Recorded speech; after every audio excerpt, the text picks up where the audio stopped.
హరే కృష్ణ. సత్స్వరూప్ దాస్ విరచితమైనటువంటి శ్రీల ప్రభుపాద లీలామృత మొదటి భాగంలోని 5వ అధ్యాయం ది వార్కు స్వాగతం. అభయ్ తన జీవితంలో అత్యంత ముఖ్యమైనటువంటి ఇద్దరు వ్యక్తులు, ఒకటి తండ్రి గారు, రెండు ఆధ్యాత్మిక గురువు. ఇద్దరిని ఆయన కోల్పోవడం జరిగింది. అయితే అభయ్కి తెలుసు ఎలా గురువుని సంతోషపెట్టాలో. ఇందులో భాగంగా మనం ఇప్పుడు ది బార్ అనేటటువంటి అధ్యాయాన్ని చూడబోతున్నాం. ముందుగా గురువు గారికి, అలాగే ఆయన గురువు గారు అనేటువంటి ప్రభుపాద గారికి, పరంపరకి ఒకసారి ప్రణామాలు చేస్తూ, నమా ఓం విష్ణుపాదాయ కృష్ణ ప్రేష్టాయ భూతుల శ్రీమతి జయపతాక స్వామినితి నామని నమా ఆచార్యపాదాయ నితకృపప్రదాయని గౌరకాత దామదాయ నగర గ్రామతారిని నమా ఓం విష్ణుపాదాయ కృష్ణ ప్రేష్టాయ భూతుల శ్రీమతి భక్తి వేదాంత స్వామినితి నామని నమస్తే సరస్వతి దేవేం గౌరవాణి ప్రచారణి నిర్విశేష శూన్యవాది పాత్యత్వ దేశతారిణి వాంఛాకల్పతరుభ్యస్య కృపా సింధుభ్యేయో చ పతితానాం పావనేభ్యో వైష్ణవేభ్యో నమో నమః. जयपताक स्वामी श्री आचार्यपाद गुरु महाराज की जय. अभय चरण अरविंद भक्ति वेदांत स्वामी श्री प्रभुपाद की जय. अनंत कोटि वैष्णव वृंद की जय. निताय गौर प्रेमानंदे. ది వార్ 5వ అధ్యాయం ఇది. ఇందులో మొదటి భాగంలో మఠంలో అగ్ని దాదాపు వెంటనే బయటపడింది. గురువుగారు శరీరం వదిలేసి వెళ్ళిపోవడంతో భక్తి సిద్ధాంత సరస్వతి గారికి ఆధ్యాత్మిక వారసుడిగా దీక్షలు ఎవరు ఇవ్వాలి అనేది ఒక పెద్ద చర్చ జరిగింది. అయితే అందులో ఒక అనుభవజ్ఞుడైనటువంటి సీనియర్ చెప్పారు, దీక్షలు నేను ఇస్తాను అని చెప్పేసి. ఒకడే వారసుడు, అంతా ఆయనే చూసుకుంటాడనే భావం అనమాట. కానీ భక్తి సిద్ధాంత సరస్వతి అలా చెప్పలేదు. ఆయన 12 మందితో ఒక పాలక మండలి ఏర్పాటు చేశారు. 12 మంది కాదు, ఎవరో ఒకరే. ఇది వాదన. దీంతో 2 వర్గాలు అయిపోయారు. అనంత వాసుదేవ ఒక వర్గం, కుంజ విహారి ఇంకొక వర్గం కింద విడిపోవడం జరిగింది. అయితే అనంత వాసుదేవ మంచి ప్రచారకుడిగా పేరుగాంచారు. కుంజ విహారి మంచి అడ్మినిస్ట్రేటర్, అంటే పాలనా దక్షత కలిగిన వ్యక్తిగా ఆయన ఆ పాలక మండలిలో సభ్యులుగా ఉన్నారు. వీరిద్దరికి మధ్య ఇప్పుడు జరుగుతుంది వ్యవహారం అంతా. అయితే కుంజ విహారి మఠంలో ఆస్తుల మీద దృష్టి సారించారు. భక్తి సిద్ధాంతం కూడా చెప్పారు, ఇతను మంచి కార్యనిర్వాహక అధికారి అని చెప్పేసి. కలకత్తాలో ఉన్నటువంటి రాజభవనం ఒకటి, ఆలయం వెనక ఉన్నటువంటి ఆలయం యొక్క యాజమాన్యం ఒకటి, దేశవ్యాప్త మఠం ఆస్తులపై చట్టబద్ధత హక్కు కోసం ఈయన పోరాడుతున్నారు. కోర్టులో దావా కూడా వేశారు. అయితే భక్తి సిద్ధాంత దేవుడి తరపు ఆస్తులు అందుకున్నారు. ఆయన వ్యక్తిగతంగా అవసరం కోసం కాదు. ఆయన తన నిజమైనటువంటి యజమాని కాదని తాను గురుగారు. సో అందువల్ల వారి భవిష్యత్తు యాజమాన్యాన్ని నిర్ణయించలేమని కుంజవిహారి వాదించారు. అంటే ఆస్తులన్నీ కూడా గురువుగారు భగవంతుడి తరపున తీసుకున్నారు. ఇలాగా గురువుగారు వదిలి వెళ్ళిపోయిన కొద్ది రోజులకే వ్యాజ్యం ప్రారంభమైంది కోర్టులో. మఠం మెజారిటీ సభ్యులు మద్దతు ఉన్నటువంటి అనంత వాసుదేవ గురువు తర్వాత ఆచార్యుడు అని నేనే అని, ఆస్తుల యజమాని నేనే అని కూడా ఆయన చెప్పారు. విహారికి మఠంలో మద్దతు తక్కువైనా కోర్టులో న్యాయవాదుల ద్వారా తన వాదన నొక్కి చెప్పారు. ఆయన మెజారిటీ దక్కించుకున్నారు. ఆయన కుంజవిహారి అన్న ఆయనకి భక్తి సిద్ధాంత గారు ఏర్పాటు చేసినటువంటి పాలక మండలిలో ఆ కుంజవిహారి గారికి కోర్టు ద్వారా ఏమేమి వచ్చినాయి అంటే, చైతన్య మఠం వచ్చింది, మాయాపూర్ దేవాలయం, ఈ 2 వచ్చినాయి. వాసుదేవ ఇతర భవనాలను స్వాధీనం చేసుకున్నారు. అనంత వాసుదేవ యుద్ధం తీవ్ర స్థాయిలో ఉంది. గౌడీ మఠం బోధన ఆగిపోయింది ఈ కోర్టు గొడవల్లో పడి. అయితే అభయ్ మఠం పరిస్థితుల దృష్ట్యా అందరి కార్యకలాపాల్లో పాల్గొనడం తగ్గింది. మందిరంకి వెళ్ళడం తగ్గించారు ఆయన ఈ వ్యవహారాలన్నీ చూసి. ఎందుకంటే అభయ్ మందిరంలో సభ్యుడు కాదు, సందర్శకుడు మాత్రమే. అందులోనూ గృహస్థుడు, వ్యాపారవేత్త. అలహాబాద్, ముంబైలో ఆయనకి వ్యాపారం జరుగుతోంది. ఇప్పుడు ఆయన మందిరంలో లేడు, ఎలాంటి అధికారంలో లేడు, కోర్టు వ్యాజ్యాలకు సంబంధించిన ఏ పాత్ర లేదు. ఆయన మఠంలో ఈ 2 గ్రూపులు, అనంత వాసుదేవ లేదా కుంజ విహారి, ఈ 2 గ్రూపులకు సంబంధించి ఏ గ్రూపులో కూడా ఆయన తలదూర్చలేదు. ఆయన ఎవరి వైపు కూడా మొగ్గు చూపించలేదు. ఇది అభయ్ పరిస్థితి. గురువుగారి సూచనలన్నీ చట్టపర వివాదంలో పడ్డాయి. ఎందుకంటే ఆయన బాగా ప్రచారం చేయమన్నారు, ఇక్కడేమో ఇదంతా జరుగుతుంది. మఠంలో 2 వర్గాలు ఒక రకంగా భక్తి సిద్ధాంతాన్ని అవమానించాయి. భక్తి సిద్ధాంత అభయ్ మంచి ఆంగ్ల బోధకుడు కావాలని కోరుకున్నారు. ప్రయాగ్, ముంబై మఠాల్లో ఆయన తన గురు సోదరులు భక్తులతో కలిసి పనిచేస్తున్నాడు. ఈ 2 మఠాలకు సంబంధించి ఎప్పుడు అక్కడికి వెళ్ళినా వాళ్ళకి ఏమైనా సహాయం కావాలితే చూసుకోవడం లాంటివి, అక్కడ తన భక్తి చేసుకుంటూ. అయితే అభయ్ తన ఆధ్యాత్మిక గురువు గారు స్థాపించినటువంటి సంస్థలో సేవ చేయాలనుకున్నాడు గౌడీ మఠంలో. అయితే గౌడీ మఠం విచ్ఛిన్నం అయిపోయింది. దీంతో అభయ్ కూడా కొంచెం ఇబ్బంది పడ్డాడు, ప్రభావితుడయ్యాడు. ఇప్పుడున్న పరిస్థితుల్లో ఎలా బోధన చేయాలి, ప్రచారం చేయాలి? ఇంతకు ముందైతే కుటుంబ కట్టుబాట్లు ప్రధాన అడ్డంకి, కానీ ఇప్పుడు అడ్డంకులు పెరిగాయి. అప్పుడు కుటుంబం ఒకటే కాదు, ఇప్పుడు మఠంలో కూడా ఎక్కడ ప్రచారం చేసినా ఇంకొకరితో ఇబ్బంది, ఇక్కడ చేస్తే వాళ్ళతో ఇబ్బంది, ఇలా రకరకాలుగా ఉన్నాయి. 1938 సంవత్సరం వచ్చింది. అభయ్కి ముంబైలో వ్యాపారం తగ్గిపోయింది. ఇప్పుడు అభయ్కి 42 సంవత్సరాల వయసు వచ్చేసింది. కుటుంబంతో కలిసి కలకత్తా వెళ్ళి 6వ నెంబర్ కలిగినటువంటి సీతాకాంత్ బెనర్జీ లేన్ అని అంటారు, అక్కడ ఆ వీధిలో ఒక ఇంటిని అద్దెకి తీసుకున్నాడు. ముంబై నుంచి కలకత్తాకు వచ్చేసి అభయ్ కార్యాలయం మొదటి అంతస్తులో ఉంటుంది, కుటుంబం మేడ మీద ఉంటుంది. పక్కనే ఉన్న భవనాన్ని కూడా అద్దెకి తీసుకున్నాడు. అందులో మొదటి అంతస్తులో చిన్న రసాయన ప్రయోగశాలను ఏర్పాటు చేశాడు. అందులో ఔషధాలు తయారు చేస్తున్నాడు. భవనం ముందు భాగంలో నామఫలకం ఏర్పాటు చేశాడు, నేమ్ బోర్డు. ఏమని? అభయ్ చరణ్ దే మరియు కుమారులు, Abhay Charan they and Sons అని చెప్పి.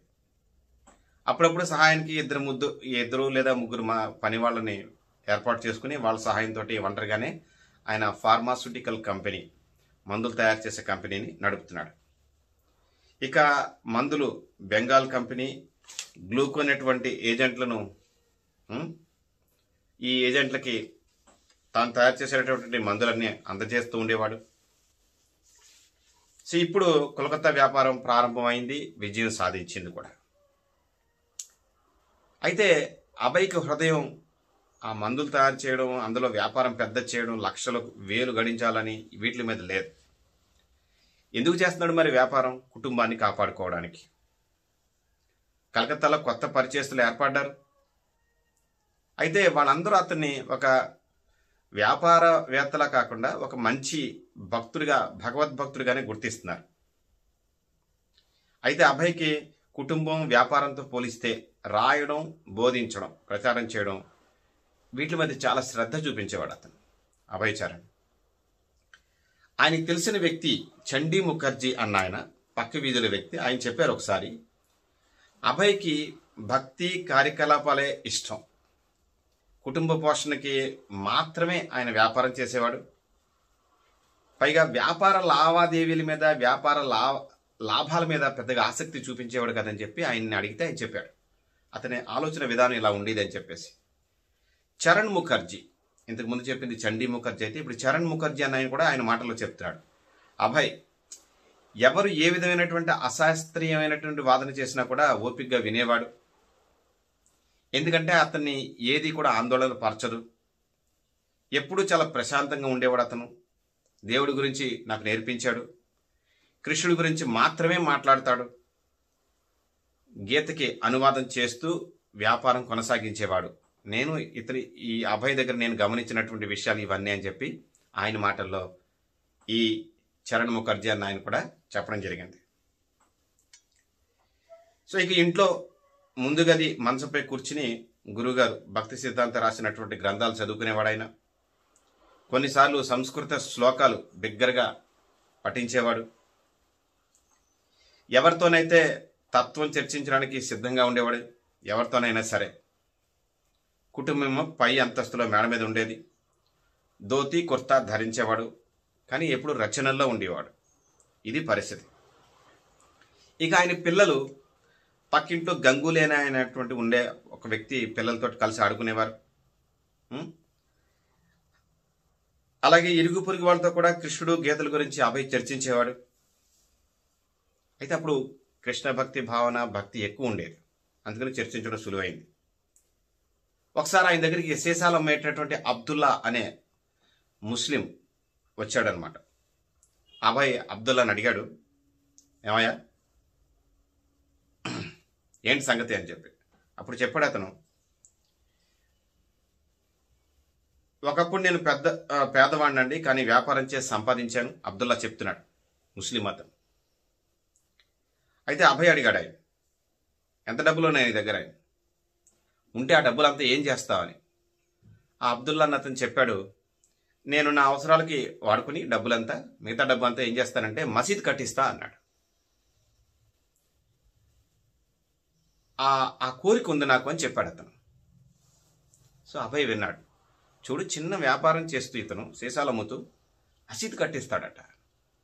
అంటే ఎంత డెడికేటెడ్గా ఉన్నాడో వాళ్ళ దేవుడి కోసం అని అభయ్ ఆలోచించాడనమాట. ఇక మళ్ళీ గౌడీ మఠం విషయం దగ్గరికి వస్తే అక్కడ యుద్ధం జరుగుతూనే ఉంది. 2 వర్గాలు గురువు సూచనల నుంచి తప్పుకున్నాయి. వాద్యమేమో కోర్టులో కొనసాగుతూనే ఉంది. న్యాయస్థానం ఏం చేసిందంటే అనంత వాసుదేవుడికి అనుకూలంగా తీర్పిచ్చింది. కానీ ఉన్నత న్యాయస్థానం అంటే ఒక స్థాయిలో ఉన్న న్యాయస్థానం అతనికి అనుకూలంగా ఇస్తే దానికన్నా ఉన్నత న్యాయస్థానం మఠం యొక్క 3/2 ఆస్తుల్ని కుంజి విహారికి 3వ వంతు వాసుదేవ్కి ఇచ్చింది.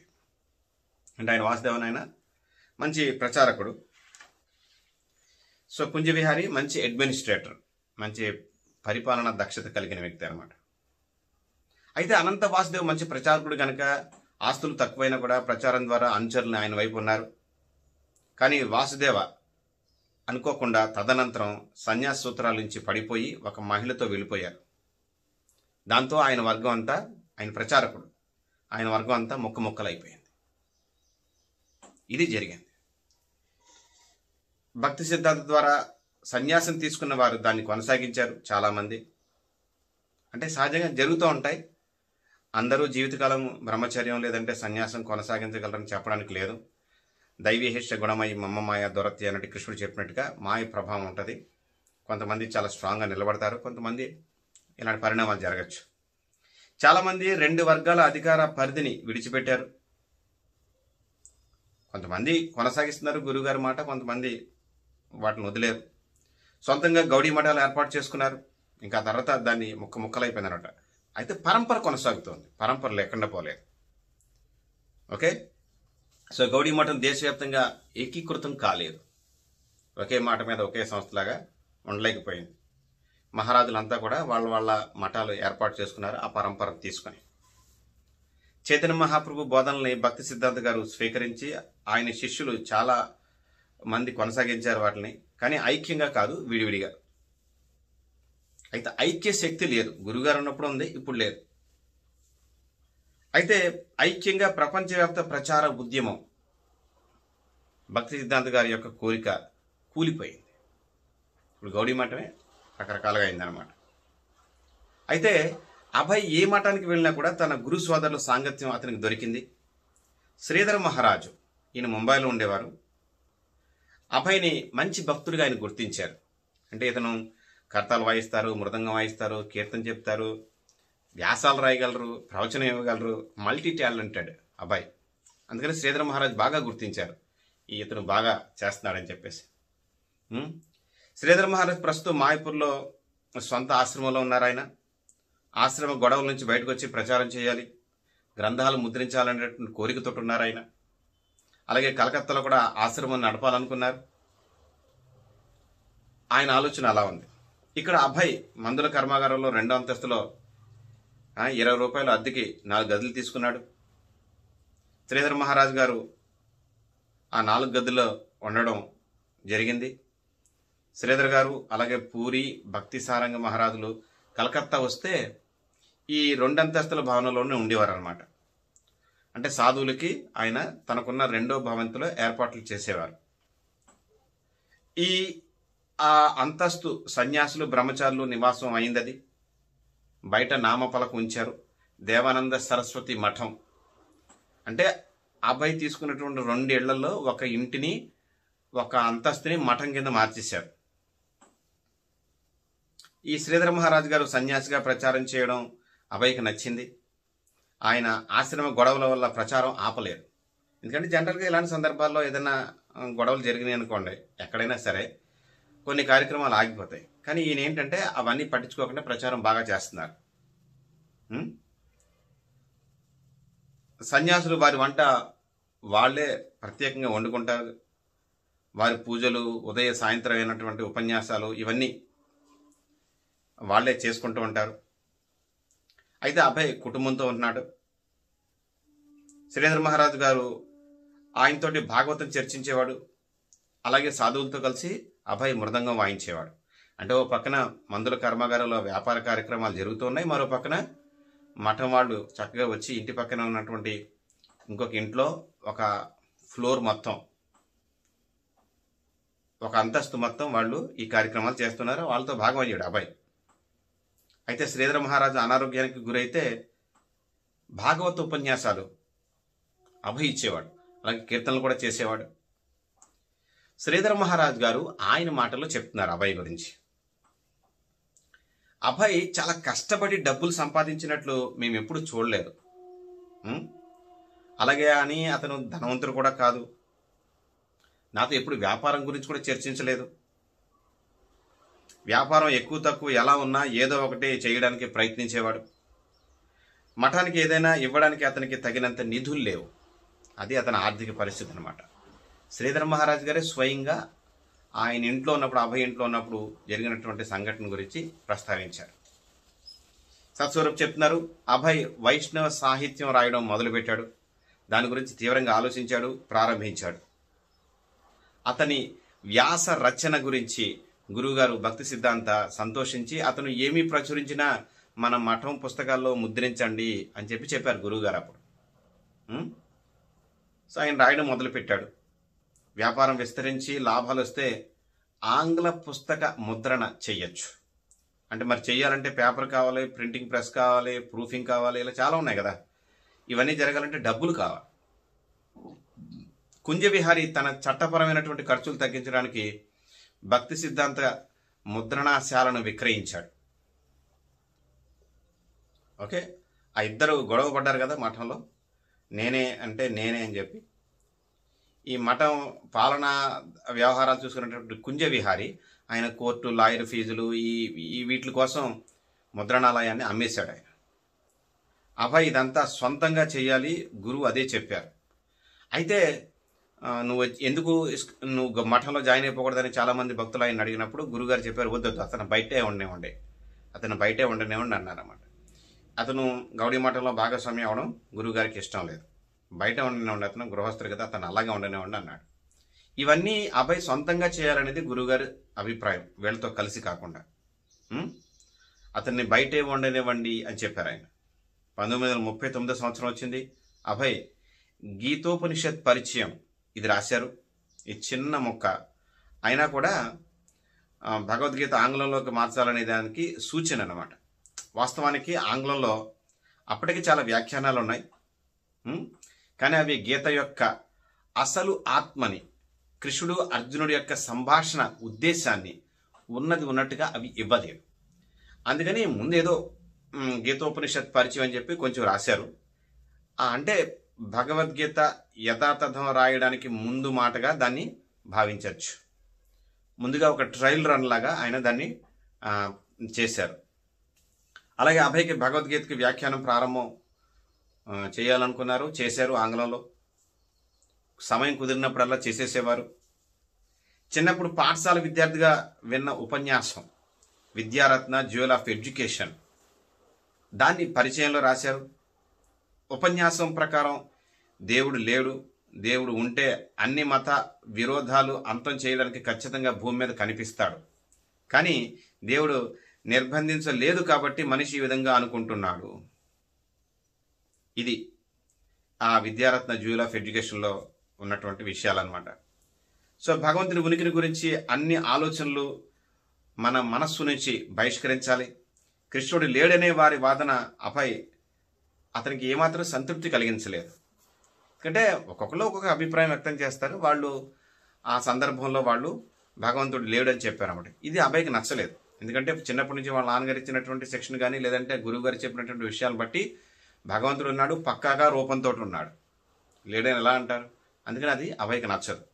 ఎందుకంటే అభయ్ తండ్రి చిన్నప్పటి నుంచి రాధాకృష్ణుల ఆరాధనలో నిమగ్నం చేశారు, ఆయనకి శిక్షణ ఇచ్చారు. గురుగారి ద్వారా కృష్ణుడు సర్వాంతర్యామని అర్థం చేసుకున్నాడు. అయితే కృష్ణుడిని చూసే శక్తి మనకి లేదు. మనం అది ముందు చాలా జాగ్రత్తగా గమనించుకోవాలి. సో భగవద్గీత విద్య యొక్క నిజమైనటువంటి ఆభరణం. ఓకే, మనం విద్య చాలా రకాలుగా తీసుకుంటాం, భౌతికం, ఆధ్యాత్మికంగా. కానీ నిజమైనటువంటి ఆభరణం ఏంటి? విద్యకు సంబంధించి భగవద్గీత. భగవద్గీత దాదాపు అందరూ గౌరవించారు. భగవంతుణ్ణి, మతాన్ని తప్పుగా అర్థం చేసుకునే వారిని ఎదుర్కోవడానికి భగవద్గీత సరైనటువంటి వాహనం. ఎందుకంటే అందరూ మతాన్ని అలాగే భగవంతుణ్ణి సరిగా అర్థం చేసుకోలేరు. ఆ మతాన్ని, భగవంతుని సరిగ్గా అర్థం చేసుకోవాలంటే భగవద్గీతని సరిగా అర్థం చేసుకోవాలి. అదే సరైందని చెప్పారు.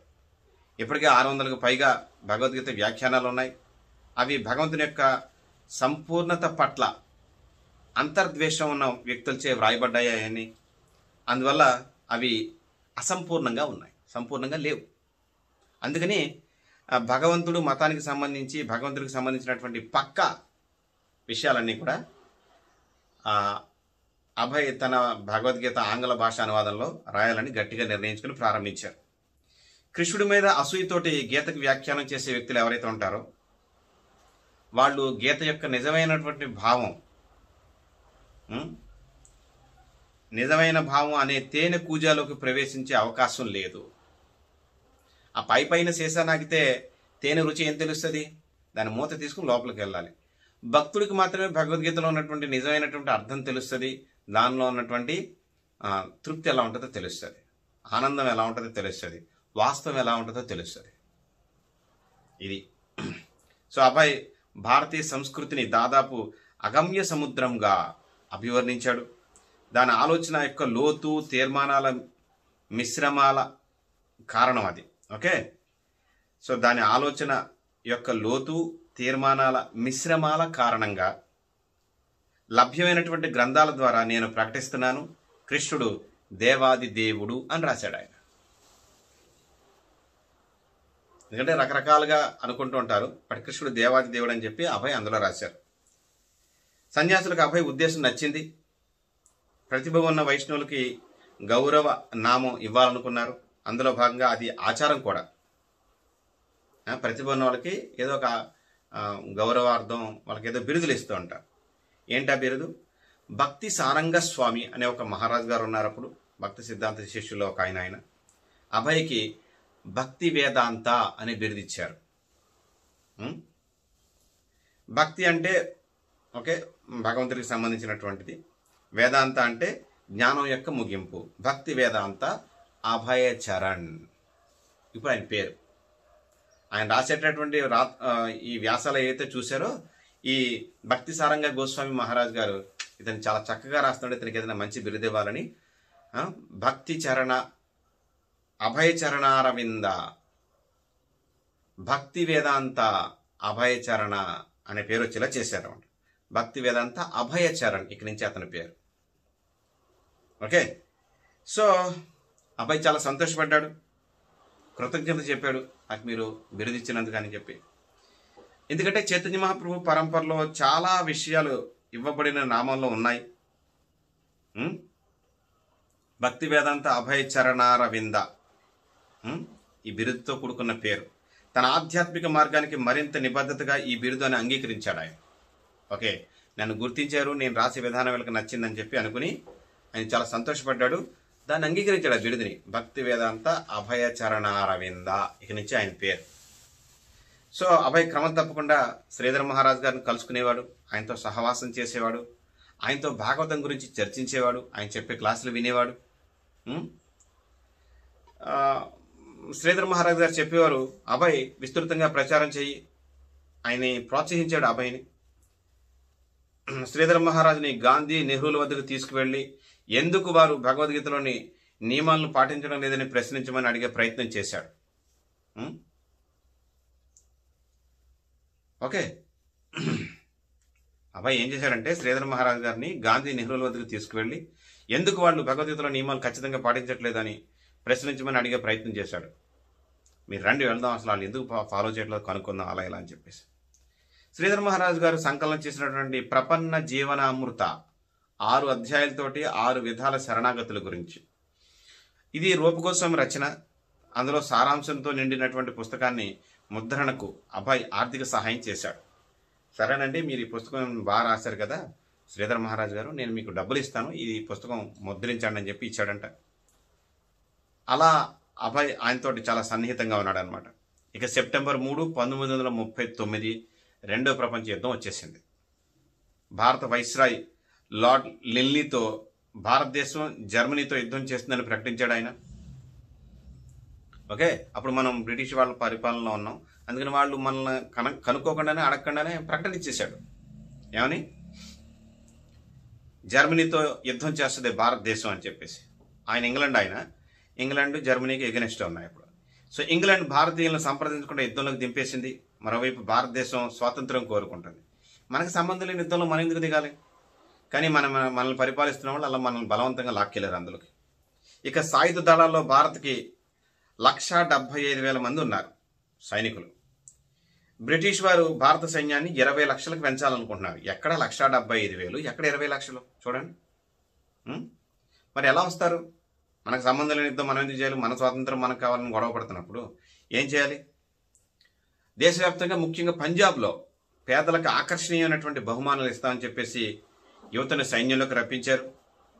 పంజాబ్ రాష్ట్రంలో వాళ్ళకి మంచి యుద్ధ వేదికగా గుర్తింపు ఉంది అప్పటికి సిక్కులు. సో బెంగాల్ వారు అధికారులుగా, డాక్టర్లుగా, ఇతర విభాగాల్లో నియమితులయ్యారు. భారత సైనికుల్ని Egypt, Iraq, Syria, Persia, Malaysia, Burma, అస్సాంలో ఉన్నటువంటి యుద్ధ భూమికి పంపించేశారు. 1,75,000 నుంచి 20 లక్షలకు చేసేశారంటే సైన్యాన్ని రెండో ప్రపంచ యుద్ధంలో. మన వాళ్ళకి ఆశ చూపించి ముఖ్యంగా సిక్కుల్ని ఎక్కువ తీసుకున్నారు. ఓకే, సో బ్రిటిష్ వాళ్ళు భారతీయ యువతని యుద్ధానికి సమీకరిస్తున్నప్పుడు జాతీయ ఉద్యమం కూడా చాలా చురుగ్గా జరిగింది. కాంగ్రెస్ పార్టీ సభ్యులు యుద్ధ సహాయానికి నిరాకరించారు. మాకేం సంబంధం, మీరు గొడవలు పడితే మేమెందుకు రావాలి అందులోకి అని చెప్పి. ఎందుకంటే యుద్ధం వచ్చితే భారత స్వాతంత్ర ఉద్యమం వెనకబడిపోతుంది, స్వాతంత్రం ఇవ్వడం లేట్ అయిపోతుంది అందుకని చెప్పి. సో విదేశీయుల కోసమైనా సరే, భారత స్వాతంత్రం కోసమైనా సరే భారతీయులు ఆయుధాలు పట్టడం గాంధీకి ఇష్టం లేదు. ఎందుకంటే ఆయన శాంతి అనే పదం ఒకటి పాటు కూర్చున్నాడు. అప్పటికి వాళ్ళ కోసం యుద్ధం చేయడమైనా, మన కోసం మనం యుద్ధం చేయడమైనా వద్దు, శాంతియుతంగానే మనం స్వాతంత్రం తెచ్చుకోవాలనేది ఆయన ఉద్దేశం. 1942 సంవత్సరం వచ్చింది. అప్పటికి గాంధీ బ్రిటిష్ వారికి మరింత వ్యతిరేకమయ్యారు. క్విట్ ఇండియా ఉద్యమానికి పిలిపించారు ఆయన. వేలాది మంది భారతీయులు వీధుల్లో నినాదాలు చేస్తూ రైల్వే లైన్లను కూల్చేయడం, ఇలా స్పందించారు వాళ్ళంతా. ఇది అభయ్ కళాశాల మాజీ సహచరుడు సుభాష్ చంద్రబోస్ బ్రిటిష్ వారి మీద తనదైన రీతిలో పోరాడాడు. మిలిటెంట్ గ్రూప్ ఏర్పాటు చేసి బోస్ హిట్లర్ని సంప్రదించాడు. జర్మన్లు భారతీయ సైనికులను బంధించినప్పుడు జర్మనీ భారత సైనికుల్ని తనకు ఇవ్వాలని, వారిని జాతీయవాద సైన్యంలో ఉంచుతానని అంగీకరించాడు బోస్. ఈ సైన్యంతో భారతదేశానికి తిరిగి రావాలని బోస్ ప్రణాళిక వేసుకున్నాడు. ఎందుకంటే మన వాళ్ళు కొంతమంది సైనికులు అక్కడ పట్టుబడ్డారు. దాంతో సుభాష్ చంద్రబోస్ వెళ్ళి మాటల వ్యవహారం జరిపి మా భారతీయులు మాకు ఇచ్చేయండి అని చెప్పి అడగడం జరిగిందనమాట. ఆ సైన్యం బ్రిటిష్ వారిని భారత నేల నుంచి తరిమేస్తుంది. అక్కడి నుంచి తీసుకురాగలిగితే ఇటువైపు నుంచి తీసుకొచ్చి. కానీ జర్మనీతో ఒప్పందం పురోగతి లేకపోవడంతో జపాన్ టూజోతో జర్మనీతో ఒప్పందం లాంటిది చేసుకున్నాడు అనమాట. సో వేలాది మంది గోర్ఖాలు, సిక్కులు సింగపూర్లో ఉన్నటువంటి బోస్ సైన్యంలో చేరారు. అప్పుడు ఆయన ఒక సైన్యంతో రెడీ చేస్తాడు బ్రిటిష్ వాళ్ళకి వ్యతిరేకంగా. ఇక్కడ బోస్ తన సైన్యాన్ని ఉత్తరం నుంచి భారతదేశం వైపు దాడి చేయడానికి సిద్ధం చేశాడు. ఓకే, ఇది పరిస్థితి. 1943 సంవత్సరం వచ్చింది. జపాన్ వాళ్ళు బర్మాను తీసుకుని భారత తలుపులు వద్ద ఉన్నారని చెప్పి బ్రిటిష్ వాళ్ళు గుర్తించారు. అంటే బెంగాల్ దగ్గర అలా లోపలికి రావడానికి తిరస్కరణ విధానం అని పిలిచేటటువంటి వారి వ్యూహం ద్వారా బ్రిటిష్ వాళ్ళు వరి, ఇతర ఆహార పంటలను మోసుకెళ్లే భారతీయ పడవల్ని నీటిలో ముంచేశారు. బంగ్లాదేశ్ దగ్గర బంగాళాఖాతంలో. సో అవి శత్రువులకు చేరతాయనే భయంతో.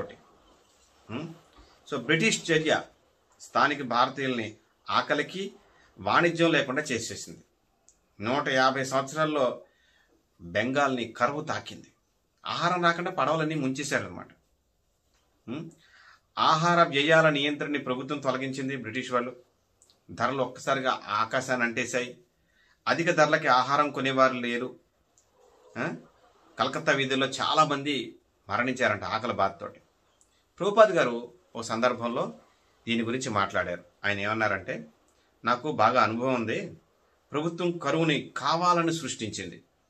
యుద్ధం జరుగుతుంది కాబట్టి చర్చిల యొక్క విధానం ప్రజల్ని కొరతతో ఉంచడం, అందువల్ల వాళ్ళు స్వచ్ఛందంగా సైన్యంలోకి వస్తారు కాబట్టి ఈ విధానం అమలు చేశారు. పెద్ద మనుషులు బియ్యం సేకరించారు. బియ్యం ఒక గుట్ట 6 రూపాయలు అమ్ముడవుతుంది. అకస్మాత్తుగా అది 50 రూపాయలకు వెళ్ళిపోయింది.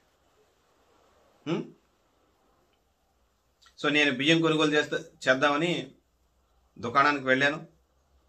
అక్కడ బియ్యం లేవు అని ఒక నామఫలకం ఏర్పాటు చేశారు. మళ్ళీ కొద్ది గంటల తర్వాత వెళ్ళాను. ఒక గుట్ట 50 రూపాయలకు అమ్మబడును అని చెప్పి రాసి పెట్టారు. ఒక గంట తేడాలోనే. బ్లాక్ మార్కెట్ అంటారు కదా, అది. సో ప్రభుత్వం నియమించిన ఏజెంట్లు బియ్యం ఇతర వస్తువులు కొనడం ప్రారంభించారు. సో వాళ్ళు ఏ ధరకైనా ఇవ్వగలరు, ఎందుకంటే కరెన్సీ వాళ్ళ చేతుల్లో ఉంది. సో మీకు డబ్బు లేదు, బియ్యం లేవు, కాబట్టి మీకు ఇంక మరొక దారి లేదు, దారి తెరిచి ఉంది. అవును, మీరు సైనికుడిగా మారండి ఫస్ట్. ఇది బ్రిటిష్ వాళ్ళు అందరికీ చెప్తున్నటువంటి మాట. మీ దగ్గర డబ్బులు లేవు, బియ్యం లేవు, మీరు తినాలనుకుంటే బతకాలనుకుంటే సైన్యంలో చేరండి, అప్పుడు మీ కుటుంబానికి కావాల్సినవన్నీ మేము ఇస్తాం. ఇలాగా చేశారు బ్రిటిష్ వాళ్ళు. సో ఆహారం లేదు, ప్రజలు సైన్యం వైపు మళ్ళారు. ఏం చేస్తారు, తప్పదు కదా. చాలామంది చనిపోయారు ఆకలికి. ప్రభుపాద్ ఇవన్నీ చెప్పారు. సో ఇలాగా 1,70,000-75,000 మంది ఉన్న సైన్యం కాస్త 20 లక్షలకి పెరిగారు ఆ యుద్ధంలో బ్రిటిష్ వాళ్ళ తరపున పోరాటానికి. సో అభయ్ తన సొంత కుటుంబం మనుగడ కోసం తగినంత కిరాణా సరుకులు కొన్నాడు. కానీ బిచ్చగాళ్ళు జనాభా వందల సంఖ్యలో పెరగడం చూశాడు. నెల తర్వాత నెల బిచ్చగాళ్ళు పెరుగుతూ వచ్చారు. చెట్ల కింద వండుకుని అక్కడ నిద్రపోవడం మొదలుపెట్టారు. ఆకలితో ఉన్న పిల్లలు చెత్త తొట్టిలో ఆహారం తినడం చూశాడు. చెత్తలో ఉన్న ఆహారం కోసం కుక్కలతో పోరాటం చేయడం చూశాడు. కలకత్తా వీధుల్లో ఇది సాధారణ దృశ్యంగా మారిపోయిందంట. అప్పుడు కరువు వచ్చేసింది. అందుకని బ్రిటిష్ వాళ్ళు యుద్ధానికి అవసరమైన ప్రాణాలు కాపాడడానికి మాత్రమే పనిచేశారు. ఎవరు మాకు సహకరిస్తారో వాళ్ళకి మాకు కావాల్సినంత ఆహారం ఇస్తాం, లేదా మీరు అనుభవించండి ఇలాగే ఈ పద్ధతుల్లో. ప్రజలందరి పరిస్థితి ఒకేలా ఉంది, ఆకలి, ఆహార రాహిత్యం, ఇది పరిస్థితి. మళ్ళీ ప్రభుపాద్ గారు ఈ సంఘటనలను ఉద్దేశించి ఆయన చెప్తున్నారు, ఆ సమయంలో ఓ అమెరికన్ పెద్ద మనిషి ఉన్నారు. ప్రజలు ఈ విధంగా ఆకలితో ఉన్నారు. ఇదే పరిస్థితి అమెరికాలో ఉంటే విప్లవం వచ్చేసేది. సో అవును, భారత ప్రజలు చాలా శిక్షణ పొందారు.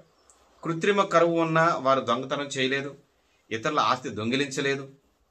ప్రజలు చనిపోతున్నారు, అయినా కూడా వారు సరే దేవుడి ఏర్పాటు ఇది అని అనుకున్నారంట. ఇది వేద నాగరికత యొక్క ప్రాథమిక సూత్రం. కర్మానుసారం భగవంతుడు చేసేటటువంటి పనులు అన్నమాట. సో ఇదేదో భగవంతుడి ఏర్పాట్లు అనుకున్నారు తప్పితే దొంగతనాలు చేయలేదు, దోపిడీలు చేయలేదు, దుమ్మీలు చేయలేదు, ఇలాంటివి ఏం చేయలేదు. ఓపికగా ఉన్నారు ప్రజలు. అదే అమెరికాలో అయితే అయిపోయింది, వేరే విధంగా ఉండేది అని చెప్పారు ప్రభుపాద్ గారు. సో ప్రకృతి చట్టాల ప్రకారం కొరత లేదు, అభయ్కి తెలుసు. దేవుడి ఏర్పాటు వల్ల భూమి తగినంత ఉంది, ఆహారం ఉత్పత్తి చేస్తుంది భూమి. సో ఇబ్బంది మనిషి దురాశ.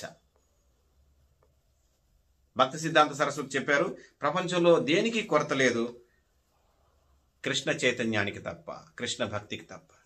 అన్నీ ఉన్నాయి ఈ భూమి మీద, ఏవి ఎన్ని కావాలితే అన్ని దొరుకుతున్నాయి, భక్తి చేసేవాళ్ళు తప్ప. సో భారతదేశంలో బ్రిటిష్ వారి దుర్మార్గపు కార్యక్రమాలు అభయ్ చూశాడు. నేత కార్మికుల బొటన వేలు కత్తిరించడం, భారత పత్తి వస్తువులు విదేశీ వస్త్రంతో పోటీ పడగలవు. ఎందుకంటే మన వాళ్ళు నేత కార్మికులు నేసినటువంటి బట్టలన్నీ అవి విదేశాల్లో ఉన్నటువంటి దుస్తులతో పోటీ పడే స్థాయి దుస్తులు అనమాట. ఈ బొట్టన వేళ్ళు అవి నరికేస్తే వాళ్ళు మగ్గం వేయడం చాలా కష్టం అవుతుంది. ఇలాంటి పనులు చేశారు. అప్పుడు బ్రిటిష్ వాళ్ళు బట్టలు కొంటారు, ఇలా అనమాట. సో నిరాయుధ అమాయక పౌరులను కాల్చడం, ఆయుధాలు లేనటువంటి పౌరులను కాల్చి చంపేశారు. భారత నాగరికత ఆదిమ పద్ధతి అనే అపోహ కల్పించారు. మీరు ఎప్పుడో పాత పద్ధతుల సాంప్రదాయాలు పాటిస్తున్నారు, ఏంది ఇది అని చెప్పి అనేవారు. స్వతంత్ర భారత ప్రభుత్వం అభివృద్ధి చెందుతుందని అభయ్ నమ్మలేదు. అది పరిస్థితి అప్పుడు. సో నాయకులు కృష్ణ భక్తి పరులైతే తప్ప గాంధీ లేదా బోస్ ఎవరైనా సరే అప్పుడే ప్రభుత్వం నిజమైనటువంటి పరిష్కారాలు అందిస్తుంది. దేవుడు చట్టాలు గౌరవించకపోతే, అంటే దేవుడు పెట్టినటువంటి చట్టాలను గౌరవించకపోతే, గ్రంథాలు సాధు పురుషులు చెప్పినట్లు ప్రభుత్వాలు మానవ బాధలను పెంచుతాయి. భగవంతుడు చెప్పింది మనం తూచా తప్పకుండా పాటించాలి. లేదంటే ఇప్పుడున్న నాయకులంతా ఏం చేస్తారు? మన కష్టాలు పెంచుతారు. సో కలకత్తా మీద బాంబు దాడి జరుగుతుంది, రోజు రోజుకి పెరుగుతుంది. అది నిర్దిష్ట ప్రదేశాల్లో అంటే కిట్టాపూర్ పోర్ట్, శ్యామ్ బజార్, ఉత్తర కలకత్తా, అభయ్ ఇంటి వద్ద సీతాకాంత్ బెనర్జీ లైన్, ఇక్కడ కూడా బాంబులు పడతా ఉన్నాయి. చైనా, జపాన్ ఈ 2 లక్ష్యాల కోసం అమెరికన్ విమానాలు కలకత్తా సమీపాన వైమానిక క్షేత్రాల మీద నుంచి బయలుదేరుతున్నాయి. కాబట్టి జపాన్ కలకత్తాపై బాంబులు విసురుతుంది. కొందరు ఈ బాంబులు సుభాష్ చంద్రబోస్ తరపున ఆయన సైన్యం పడుతున్న బాంబులు అన్నారు, వేస్తున్నటువంటి బాంబులు అన్నారు. ఎక్కువ బాంబులు ఐరోపా వాసులు ఉన్న ప్రాంతాల్లోనే పడ్డాయి. మొదటి బాంబు దాడి తర్వాత ప్రజలు నగరాన్ని ఖాళీ చేసి వెళ్ళిపోయారు. ఏమో ఎప్పుడు వచ్చి మీద పడుతుందో తెలియదు. నగరాన్ని రాత్రి సమయాల్లో చీకటి చేసేశారు. దీపాలు వెలిగించట్లేదు, కరెంటు లేదు, మొత్తం అంతా చీకటి చేసేస్తున్నారు, కనిపించకూడదు అక్కడ పైనుంచి చూసినప్పుడు. సో ప్రభుపాద్ చెప్పారు ఏమని అంటే, ఆయన మాటల్లో, కలకత్తా మొత్తం ఖాళీ అయింది, బహుశా నేనే మరికొందరు మాత్రం మిగిలాం. నేను నా కొడుకులను నవదీప్ పంపించేశాను, నా కుమార్తె వివాహం జరిగింది, నా భార్య కలకత్తా వదిలి వెళ్ళను అంది. నేను బాంబు దాడి చేస్తా కానీ నగరం మాత్రం వదిలి వెళ్ళను అని చెప్పిందంట ఆవిడ. సో గట్టి ఆవిడ నేనే దాడి చేస్తా అవసరమైతే వాళ్ళ మీదకే, నేను వెళ్ళను, ఊరు వదిలి వెళ్ళను అందంట ఆవిడ. కాబట్టి కృష్ణుడి యొక్క